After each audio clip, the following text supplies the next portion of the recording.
Okay, it is about 3:30 or something like that on the 21st of September 2025, and I've eventually got around to starting on this canoe. I've been doing lots of stuff at home and lots of work to do, but here we are, humble beginnings. We've got frame number 1 here. I've got some music on under the house, and I'm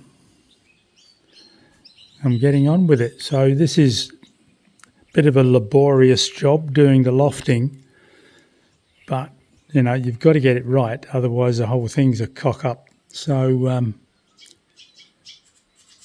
just going slowly but surely, loft these frames out, cut them out, then we can set them up on a jig and really get going on this project.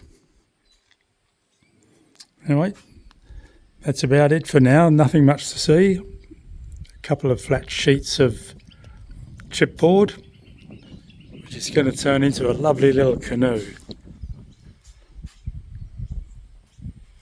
All right, that's all for now.